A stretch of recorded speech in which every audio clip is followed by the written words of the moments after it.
ஓம் விக்னேஸ்வரா போற்றி, ஓம் நவக்கரன் அருளை போற்றி. மீனராசி நேயர்களுக்கு வணக்கம். மீனராசி காலபுருஷ சக்கரத்தின் 12ஆம் இடம், அயன சயன போகஸ்தானம், குரு பகவானின் ஆட்சி வீடு. உங்கள் ராசிநாதன் குரு பகவான் சந்திர சாரம் எடுத்திருக்கிறாருங்க. ஆகஸ்ட் 20ஆம் தேதி வரைக்கும் ரோஹிணி நட்சத்திரத்தில் இருப்பார். அருமையான அமைப்பு. ராசிக்கு 5 குடைவன் சாரம் எடுத்திருக்கிறாரு. உங்கள் ராசிக்கு 1-10 குடைவன் 5 குடைவன் சாரம் இருக்கிறதுனால அதிர்ஷ்டம் அருமையாக இருக்கும். சரியா? தொட்ட காரியம் தொடங்கும், காரிய அனுகூலம் இருக்கும். அமாவாசை நாளைக்கு அமாவாசை 5/7/2024.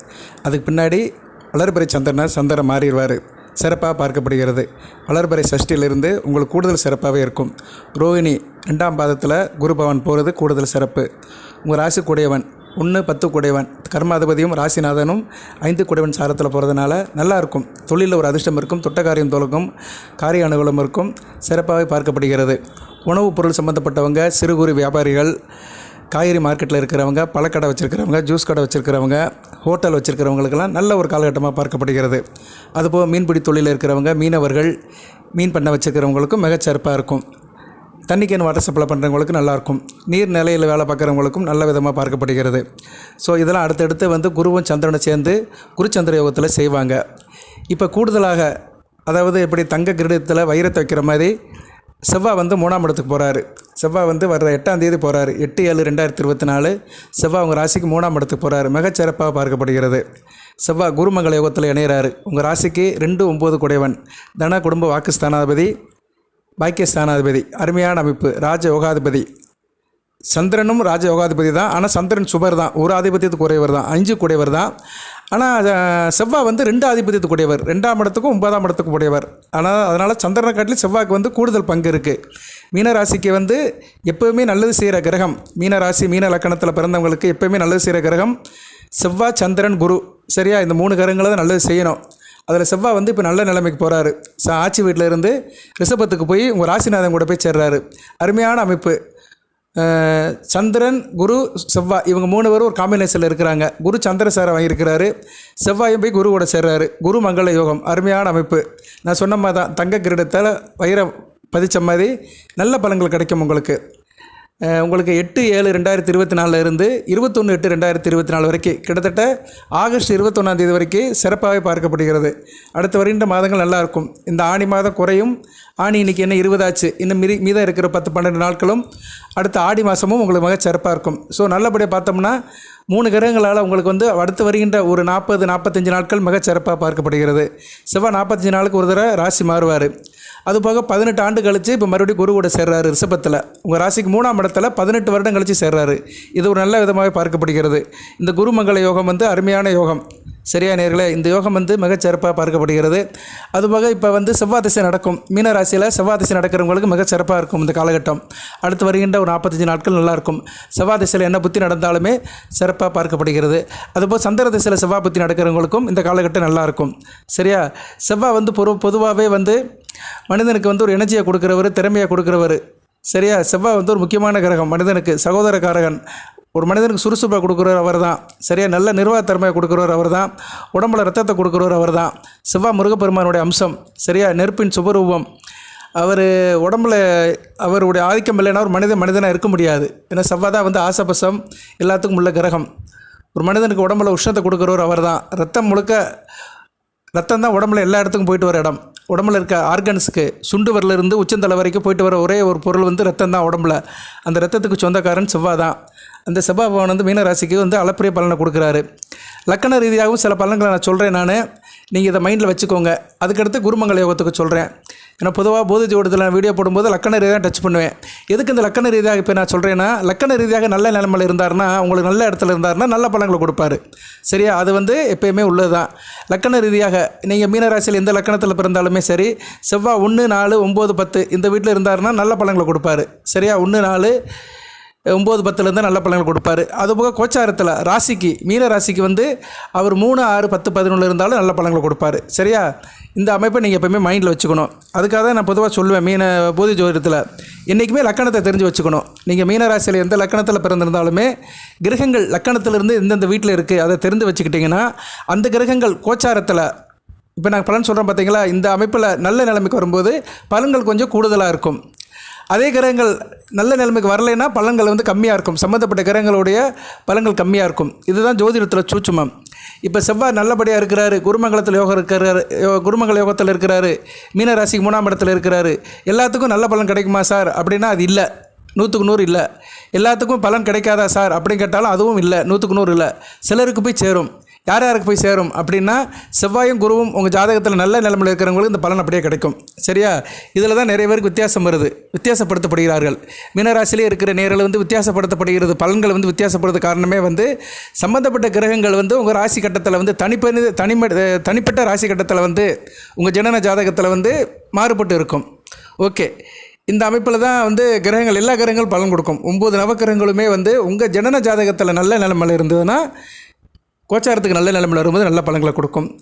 குரு செவ்வாய் நல்ல அமைப்பு தான். உங்கள் ராசிக்கு 2, 9 கூடையவன் 1, 10 கூடையவன் கூட இணைஞ்சிருக்கிறதுனால குடும்பத்தில் தொழில் மூலிமா நல்ல வருமானம் கிடைக்கும். தொழில் பண்ணுறவங்களும் மிகச் சிறப்பாக இருக்கும். குறிப்பாக செவ்வாய் சம்மந்தப்பட்ட தொழில் நிறைய இருக்குது. சரியா? ரியல் எஸ்டேட், பில்டிங் கான்ட்ராக்டரு, கட்டிடம், நிலம் சம்மந்தப்பட்டது, வீடு சம்மந்தப்பட்டது, நீர் சம்மந்தப்பட்டது, போரிங் வாட்டர் சம்மந்தப்பட்டது, நிலத்துக்கு அடியில் தோண்டி பொருட்கள் எடுக்கிறது, கனிம பொருட்கள் எடுக்கிறது, அதுபோக வந்து விவசாயம் பண்ணுறது, இன்ஜினியரிங், சிவில் இன்ஜினியர்ஸ் வேலை, அறுவை சிகிச்சை டாக்டர் வேலை, மருத்துவத்துறை, சுகாதாரத்துறை, இப்படி நிறைய சுருட்டே போகலாம். டீ ஷாப், காஃபி ஷாப், நெருப்பு சம்மந்தப்பட்ட தொழில்கள். நீங்கள் நெருப்பு சம்மந்தப்பட்ட தொழில் இருக்கிறீங்க, ஒரு சமயக்காரனாக இருக்கிறீங்கன்னா நல்ல விதமாக பார்க்கப்படும். அது வந்து ஹோட்டலில் இருந்தாலும் சரி, திருமண மண்டபத்தில் சமயக்காரனாக இருந்தாலும் சரி, வாட் எவர் மேபி எது வேணாலும் இருந்தாலுமே அந்த சமையல் தொழிலில் இருக்கிறவங்களும் நல்லாயிருக்கும். பாய்லர் வேலையில் பார்க்குறவங்க, லேத்துப்பட்டலில் இருக்கிறவங்க, உஷ்ண சம்மந்தப்பட்ட வேலையில் இருக்கிறவங்களுக்கெல்லாம் கூடுதல் சிறப்பாகவே லாபம் இருக்கும். என்ன அடுத்த வருகின்ற ஒரு 45 நாட்கள் தொழில் நல்லாயிருக்கும், எல்லாம் உத்தியோகம் நல்லாயிருக்கும், நல்லபடியாக வேலைக்கு போய்ட்டு வருவீங்க, கையில் காசு இருக்கும், குடும்பத்தில் ஒரு நிம்மதி இருக்கும். 3ஆம் இடம் உபசயன ஸ்தானம், தைரிய வீரிய காரியஸ்தானம். செவ்வாயும் குரு சேர்ந்துருக்கிறதுனால கூடுதல் சிறப்பு தான். செவ்வாய் ஒரு கெடுபார்வை குறையும். செவ்வாய் வந்து பொதுவாகவே தான் இருக்கிற இடத்த கெடுப்பார், அதுபோக பார்க்குற இடத்தையும் கெடுப்பார். அவர் ஒரு இயற்கை பாவகிரகம். அவர் இப்போ 3ஆம் இடம் உபசயன ஸ்தானத்தில் இருக்கிறனால அந்த இடத்த வளப்படுத்துவார். உங்களுக்கு இளைய சகோதர வழியில் நல்ல ஒரு ஏற்றம் இருக்கும். உங்கள் உடன் பிறந்த தம்பி தங்கச்சி வழியில் நல்ல ஒரு முன்னேற்றம் இருக்கும். அவங்களோட லைஃப் நல்லபடியாக இருக்கும். அதனால் நீங்கள் சந்தோஷப்படுவீங்க. ஏதோ ஒரு காரியம், நல்ல காரியம் அவங்க வழியில் நடக்கும். அதுபோல் செவ்வாய் 3ஆம் இடத்துலேருந்து உங்கள் ராசிக்கு வந்து 7ஆம் இடத்தை பார்ப்பார். 3, 4, 5, 6 7ஆம் இடத்தை பார்ப்பார், 9ஆம் இடத்தை பார்ப்பார், 10ஆம் இடத்தை பார்ப்பார். ஸோ அவர் வந்து உங்கள் ராசிக்கு வந்து 3ஆம் இடத்துலேருந்து 7ஆம் இடத்தை பார்ப்பார். சரியா? 7ஆம் இடம் கலஸ்தர ஸ்தானம். சரியா? கலஸ்தர ஸ்தானம் அதை பார்ப்பார் அவர். சரி, 6ஆம் இடத்தை பார்ப்பார். ஆமாம், 6ஆம் இடத்தை பார்ப்பார். 7ஆம் இடம்ல தயவு செய்து மன்னிக்கவும். 6ஆம் இடத்தை பார்ப்பார், 9ஆம் இடத்தை பார்ப்பார், 10ஆம் இடத்தை பார்ப்பார். 3ஆம் இடத்துல இருந்தார்னா 6ஆம் இடம் வந்து என்ன? கடன் நோய் எதிரி. செவ்வாய் பார்வை வந்து அந்த கடன் நோய் எதிரி கட்டுக்குள்ளே இருக்கும். தேக ஆரோக்கியம் நல்லா இருக்கும். நாள்பட்ட வேதனையில் இருக்கிற மீனராசி நேயர்களுக்கு இப்போதைக்கு கொஞ்சம் ரெக்கவரி ஆயிரும். அடுத்து வருகின்ற 1.5 மாதத்துக்கு நல்லா இருக்கும். சாப்பிட்ற மாத்திரை வேலை செய்யும், டயத்துக்கு சாப்பிடுவீங்க, உடல் உபாதைகள்லாம் சரியாக போயிடும், தேக ஆரோக்கியம் சீராக இருக்கும், கடன் கட்டுக்குள்ளே இருக்கும். யார்கிட்ட கடன் வாங்கியிருந்தீங்கன்னா திருப்பி கொடுக்குறதுக்கு பணம் வரும். செவ்வாய் பொதுவாகவே கடனை அடைக்கிற கிரகம் தான். நான் நிறைய வீடியோவில் சொல்லியிருக்கிறேன், நம்ம பழைய வீடியோ பார்க்குறவங்களுக்கு தெரியும். ஸோ அந்த கடன் அடைக்கிறதுக்கு ஒரு வழியை கொடுப்பாரு. அதுபோக கடன் யாருக்கு கொடுத்துருந்தீங்கன்னா அந்த கடன் வாங்கினவங்க வந்து பணத்தை திருப்பி கொடுப்பானுங்க, வட்டியோடு வந்து கொடுப்பானுங்க. அது ஒரு மனசுக்கு ஒரு நிறைவே தரும். எதிரிகளால் எந்த பிரச்சனையும் இருக்காது. இதெல்லாம் நல்ல விதமாக பார்க்கப்படுகிறது. அதுபோல் 6 கூடிய சூரியனும் வந்து ராசிக்கு 4ஆம் இடத்துல இருக்கிறாரு. இந்த ஆணி மாதம் முழுக்க 4ஆம் இடத்துல கேந்திரத்தில் இருக்கிறது நல்ல அமைப்பு தான். ஸோ இந்த ஆணி மாதம் குறை நாட்கள் வந்து உங்கள் கடன் நோய் எதிரி கட்டுக்குள்ளே இருக்கும். அடுத்து வந்து 9ஆம் இடத்தை பார்க்குறாரு. தாப்பன் வழியில் நல்லாயிருக்கும். சரியா? தாப்பன் வழியில் உறவு நல்லாயிருக்கும். அதுபோய் செவ்வாய் வந்து 9 கூடையவன் தான் சொந்த வீட்டையே பார்க்குறாரு. குருவோட சேர்ந்து சுபத்துவமாய் சொந்த வீட்டையே பார்க்கறதுனால 9ஆம் இடம் வலுப்பெறும். தாப்பன் வழியில் நல்ல ஒரு ஏற்றம் இருக்கும். பங்காளிகள் வழியில் நல்ல ஒரு அனுகூலம் இருக்கும். பங்காளிகள்லாம் அவங்க கூட சேர்ந்து வருவாங்க. ஏதோ தாப்பன் வழியில் வம்பு வழக்கு, கோர்ட்டு கேஸு, இடம், மனை, வீடு சம்மந்தப்பட்ட பிரச்சனைகள் இருந்ததுன்னா அதில் நல்லபடியாக தீர்வாகும், இணக்கமாகும். அந்த வழியில் சொத்து பத்து கிடைக்கிறதுக்கு நல்ல ஒரு அமைப்பு இருக்கும். அதுபோக தோட்டம் வச்சுருக்கிறவங்க, கிணறு வச்சு விவசாயம் பண்ணுறவங்க, மற்றபடி இந்த காய்கறி தோட்டம் வச்சுக்கிறவங்க, விவசாயம் சம்மந்தப்பட்டவங்களுக்கு நல்ல விதமாக பார்க்கப்படுகிறது. கோயில் உலகத்துக்கு போயிட்டு வருவீங்க. கோயில் திருப்பணிகள்லாம் நல்லா செஞ்சு கொடுப்பீங்க. ஆலய வழிபாடுகளும் நல்லபடியாக இருக்கும். இப்படி 9ஆம் இடம் வந்து ஒரு மகாலட்சுமி ஸ்தானம். ஸோ ஒரு மனிதனுக்கு நல்ல காரியங்கள் நிறைய நடக்கிறது. அவனுக்கு குடும்ப ரீதியாகவும், உத்தியோக ரீதியாகவும், தொழில் ரீதியாகவும், வியாபார ரீதியாகவும் அவரை சுற்றி, அந்த ஜாதகனை சுற்றி நல்லது நடக்கிறதுக்கு வந்து 9ஆம் இடம் மிக முக்கியமான காரணம். அந்த 9ஆம் இடம் பாக்கியஸ்தானம் வந்து இப்போ வலுப்படுறதுனால உங்களை சுற்றி ஒரு பாக்கியம் கிடைக்கும். அந்த பாக்கியலட்சுமியோட அனுக்கிரம் கிடைக்கும். அடுத்து 10ஆம் இடத்தை பார்க்குறாரு, கர்மஸ்தானத்தை பார்க்குறாரு. கர்மஸ்தானம் நல்லாயிருக்கும், தொழிலில் உள்ள சிக்கல்லாம் தீர்ந்துடும். சரியா, தொழிலில் உள்ள இடர்பாடுகள்லாம் தீர்ந்துடும். ஏற்கனவே 10ஆம் இடத்துக்கு வேறு குரு பார்வை இருக்குது, குரு வேறு பார்க்குறாரு, தனுசுவை பார்க்குறாரு. சரியா, சாரி, தனுசு செவ்வாய் தான் பார்க்குறாரு, குரு பார்க்கல. செவ்வாய் தான் பார்க்குறாரு, குரு பார்க்கல. குரு வந்து மகரத்தை தான் பார்க்குறாரு, ராசிக்கு 11ஆம் இடத்தை தான் பார்க்குறாரு. குரு பார்வை இல்லை 10ஆம் இடத்துக்கு, செவ்வாய் மட்டும் தான் பார்க்குறாரு. நல்லாயிருக்கும். செவ்வாய் ஒரு 3ஆம் இடத்துல குருவோட சேர்ந்து குரு வீட்டே பார்க்குறது நல்ல அமைப்பு தான். சரியா, குருவோட சேர்ந்து குரு வீட்டே பார்க்குறதுனால உங்களுக்கு 10ஆம் இடத்துல தொழில் சிறப்பாக இருக்கும். தொழிலில் வந்து கொஞ்சம் சுறுசுறுப்பாக இருப்பீங்க, நல்ல விதமாக பார்க்கப்படுகிறது. ஓகே நேயர்களே, இப்போ வந்து செவ்வாய் ஒவ்வொரு இடத்துல இருந்தால் என்ன பலன்களை கொடுப்பாரு அப்படின்னு பார்ப்போம். பொதுவாக 3ஆம் இடத்துல இருக்கிறது நல்லது தான். கோச்சாரத்தில் 3ஆம் இடத்துல இருந்தார்னா தன லாபம், கையில் காசு பணம் இருக்கும், பொருளாதாரம் நல்லபடியாக இருக்கும், எதிரிகளால் எந்த பிரச்சனையும் இருக்காது, எதிரியோட தொல்லை அடங்கிவிடும், முருகப்பெருமானுடைய அருள் கிடைக்கும். நீங்கள் இந்த காலகட்டத்தில் வந்து கோயிலுக்கு போயிட்டு வாங்க, செவ்வாய்க்கிழமை தோறும் முருகப்பெருமானை கும்பிடுங்க. செவ்வாய்க்கிழமை இரவு 8 to 9 கந்தசஷ்டி கவசம் படிங்க. சரியா, அது படித்தீங்கன்னா உங்களுக்கு தூக்கலாக இருக்கும், பலன்கள்லாம் தூக்கலாக இருக்கும். அதுபோல் ரிஷபத்தில் செவ்வாய் அவர் வந்து பகமை தான் பெறுவார். ரிஷபம் வந்து சுக்கிர வீடு தான், பகமையை காட்டிலும் சமம் பெறுவார். ஏன்னா செவ்வாய்க்கு பகமை வந்து புதனுடைய வீடுகள் தான், கன்னி மிதுனம் தான் பகமை. இருந்தாலும் வந்து ரிஷபம் வந்து ஓரளவு சுக்கிரனை ஏற்றுக்குருவார், சமப்படுறதுனாலும் குருவோட சேர்ந்து சுபத்துவமாக இருக்கிறதுனால ஓரளவு நல்ல நிலைமையில் இருப்பார். இருந்தாலும் ஓய்வு இல்லாமல் வேலை பார்க்குற மாதிரி இருக்கும், அலைச்சல் இருக்கும், திருச்சல் இருக்கும், கொஞ்சம் மனதில் ஒரு சுயநலம் இருக்கும், தனக்கு தான் வேணும்னு அப்படி ஒரு எண்ணம் இருக்கும். ஒரு குறிக்கோளோடு இருங்க. சரியா, பலதரப்பட்ட சிந்தனைகள் வரும், அதை செய்வா இதை செய்வான்னு இருக்கும், கொஞ்சம் கவனமாக இருக்கணும். நண்பர்களோடு சேர்ந்தும்போது பார்த்து செய்யணும். அதுபோல் செவ்வாய் ரத்தத்துக்கு சம்மந்தப்பட்ட கிரகம், குரு வந்து கொழுப்புக்கு சம்மந்தப்பட்ட கிரகம்.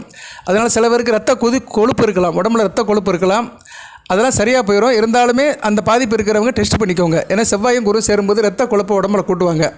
அது ரிஷபத்தில் வந்து 18 வருஷத்துக்கு ஒரு தடவை தான் சேர்றாரு குருவோட செவ்வாய். ஏன்னா செவ்வாய் வந்து 1.5 மாதத்துக்கு ஒரு தடவை ராசி மாறுவார், குரு 12 மாதத்துக்கு ஒரு தடவை ராசி மாறுவார், வருஷத்துக்கு ஒரு தடவை மாறுவார். ஸோ 2 பேரும் சேர்றது கிட்டத்தட்ட வந்து 18 வருஷம் ஆயிரும். ஒரு சுற்றி வந்து ஒன்றா சேர்றதுக்கு ஒரு இடத்துக்கு 18 வருஷம் ஆகும். அதே உங்கள் ராசிக்கு 3ஆம் இடத்துக்கு சேர்றதுக்கு மற்ற இடத்துல சேருவாங்க, அது வேறு. ஆனால் ராசிக்கு 3ஆம் இடம் உபயஸ்தான ஸ்தானத்தில் சேர்றதுக்கு வந்து 18 வருடம் ஆகும். ஸோ இந்த 18 வருடத்துக்கு இந்த அபூர்வ நிகழ்வு வந்து உடல் நலத்தில் இந்த ரத்த கொழுப்பை கொடுக்கும்.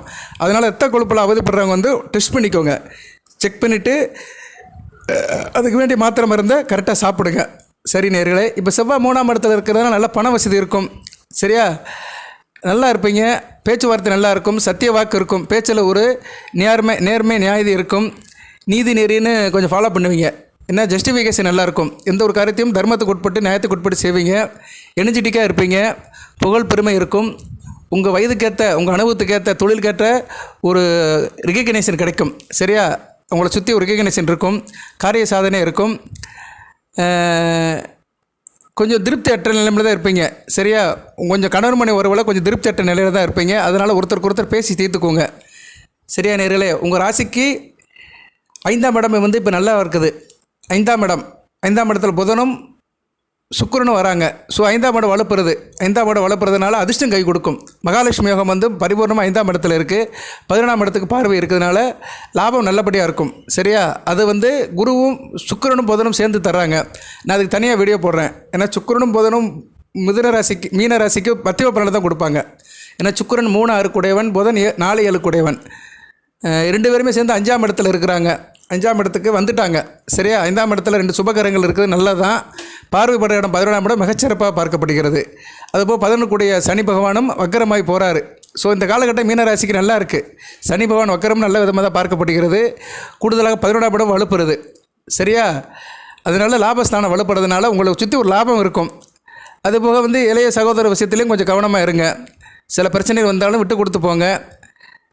கால்நடை வச்சுருக்கிறவங்க, மில்க் ப்ராடக்ட் பண்ணுறவங்களுக்கு நல்லாயிருக்கும். பால், வெண்ணெய், நெய், தயிர், மோர் இதுபட்ட பல பதார்த்தங்கள் செய்கிறவங்க, விற்பனை பண்ணுறவங்களுக்கு நல்லபடியாக இருக்கும். மில்க் ஸ்வீட் பண்ணுறவங்க, ஸ்வீட் ஸ்டால் வச்சுருக்கிறவங்களுக்கு மிளக அருமையாக காலகட்டமாக பார்க்கப்படுகிறது. அதுபோக அனிமல்ஸ் வளர்த்து விற்கிறவங்க, நாய், பூனை இது மாதிரி அனிமல்ஸ் சம்மந்தப்பட்ட வச்சுருக்கிறவங்களுக்குலாம், அந்த ஃபார்ம் வச்சுருக்கிறவங்களுக்குலாம் நல்ல விதமாக பார்க்கப்படுகிறது.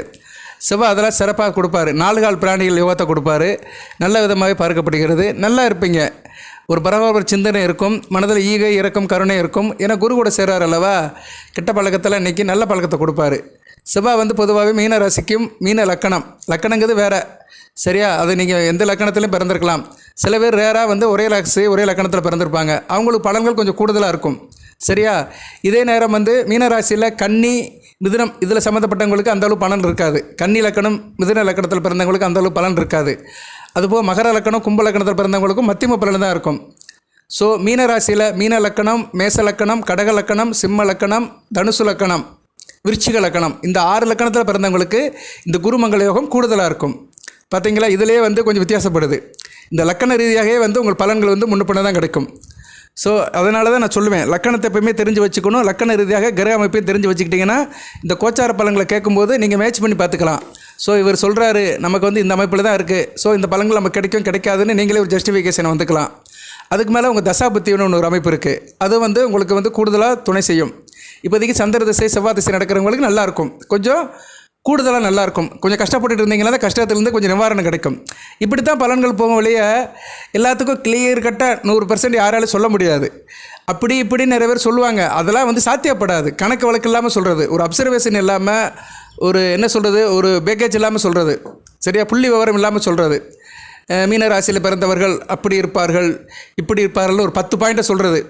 10 பாயிண்டில் கண்டிப்பாக ஒரு 4 பாயிண்ட் பொதுவான பாயிண்ட்டாக இருக்கும். அது எல்லாத்துக்கும் தெரிஞ்சு, அது எல்லாத்துக்கும் வர்றது தான்.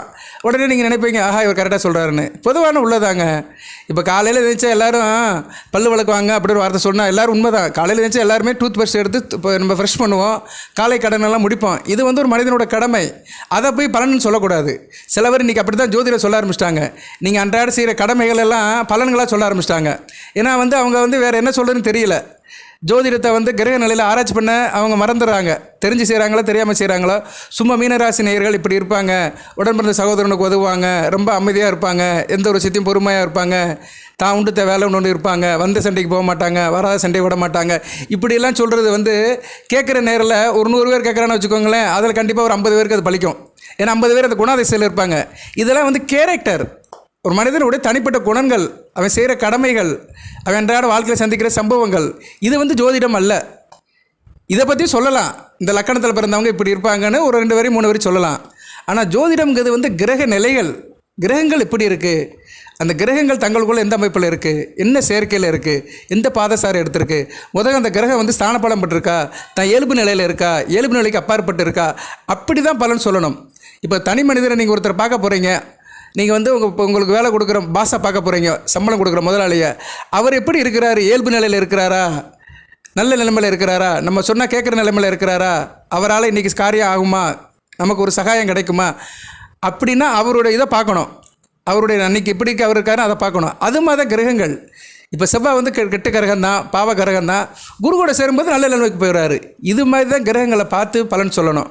சரியா? இதை வந்து ஜோதிடத்தில் ஒரு ஒர்க்கிங் இருக்குது, ஒரு ஜாப் ஒர்க் இருக்குது. பஞ்சாங்கத்தை பார்த்து, தேதி வயதாக, நாள் வயதாக, நேரம் பார்த்து, நாள் பார்த்து, நட்சத்திரம் பார்த்து, கிரக சேர்க்கை பார்த்து, அந்த கிரகத்துடைய காரகத்துவம், ஆதிபத்திய விசேஷம் எல்லாம் சேர்ந்து அது மீனராசிக்கு எப்படி அவுட்புட்டாக பலனாக கொடுக்கு. இதைத்தான் ஒரு ஜோதிடர் சொல்லணும். வழியே மீனராசியில் பிறந்தவங்க இப்படி இருப்பாங்க, வண்டி ஓட்டும்போது மெதுவாக ஓட்டுவாங்க, மற்றவங்க மனசை புண்படுத்த மாட்டாங்க, ரொம்ப சோகமாக இருப்பாங்க, மூடியாக இருப்பாங்க, கற்பனை கோட்டையிலே இருப்பாங்க.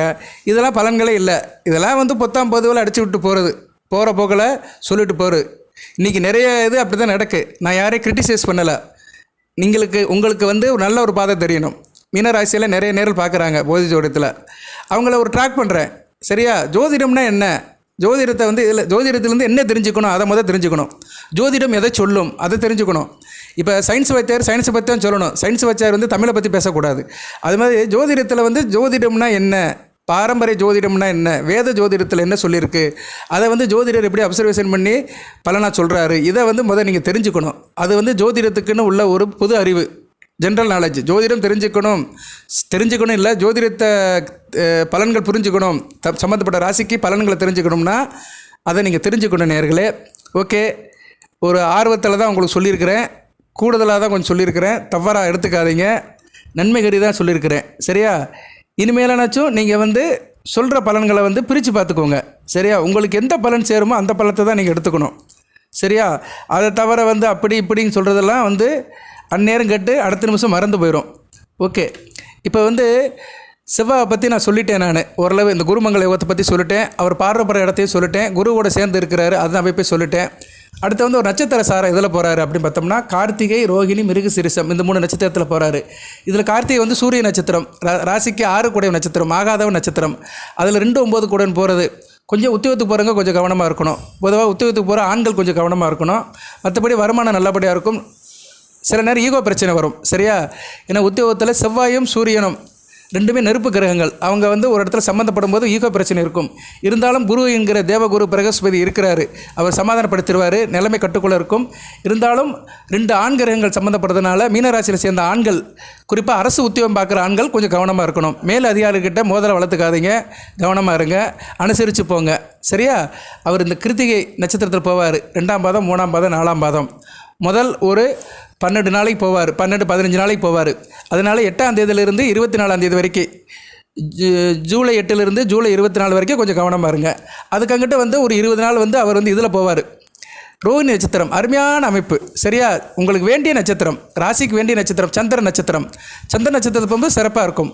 செவ்வாய் வந்து சந்திர நட்சத்திரத்தில் போகும்போது சந்திரமங்கல யோகம் மிகச்சிறப்பாக இருக்கும். 2 9 கூட 5 கூட சாரத்தில் போகிறதுனால குடும்பத்தில் சந்தோஷம் இருக்கும், தொட்ட காரியம் தொடங்கும், காரிய அனுகூலம் இருக்கும், வாக்கு சுத்தம் இருக்கும், பிள்ளைகள் விஷயத்தில் நல்ல ஒரு ஏற்றம் இருக்கும். பிள்ளைகளோட படிப்பு, திருமண வாய்ப்பு, வேலைவாய்ப்பு உங்களுக்கு சார்ந்து இருக்கும். பிள்ளைகளை வந்து உங்களை எல்லாம் பெருமைப்படுத்துவாங்க.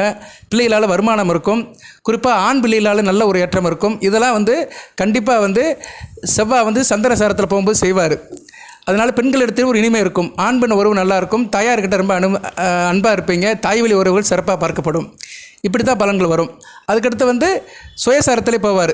மிருகசீரிஷம் 1 2ல் போவார். அது நல்ல அமைப்பு தான். சொந்த சாரத்திலே போகிறதுனால குடும்பத்தில் ஒரு லீடர்ஷிப்பாக இருப்பீங்க, குடும்பத்தில் பொறுப்பாக இருப்பீங்க, குடும்பத்துக்கு வேண்டிய பொருட்களை வாங்கி கொடுப்பீங்க, கொஞ்சம் ஆளுமை அதிகாரத்தோடு இருப்பீங்க, தன்னம்பிக்கை, அதிகாரம், வைராக்கியம் நல்லபடியாக இருக்கும்.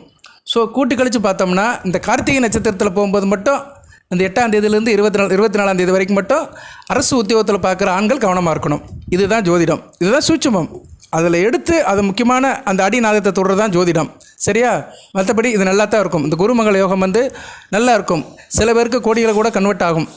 செவ்வாய் தசை நடக்கிறவங்களுக்கு, சந்திர தசை நடக்கிறவங்களுக்கு, செவ்வாய் தசையில் குரு புத்தி, சந்திர தசையில் குரு புத்தி, குரு திசை நடக்கிறது வயசாகிறவங்களுக்கு.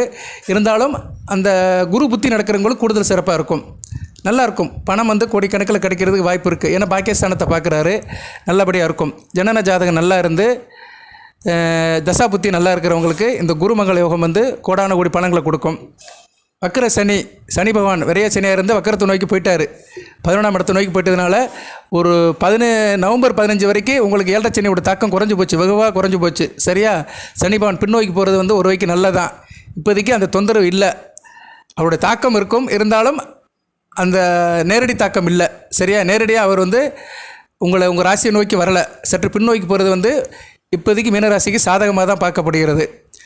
அதுபோக மற்ற கிரகங்களும் ஓரளவு நல்ல நிலைமையில் இருக்குது.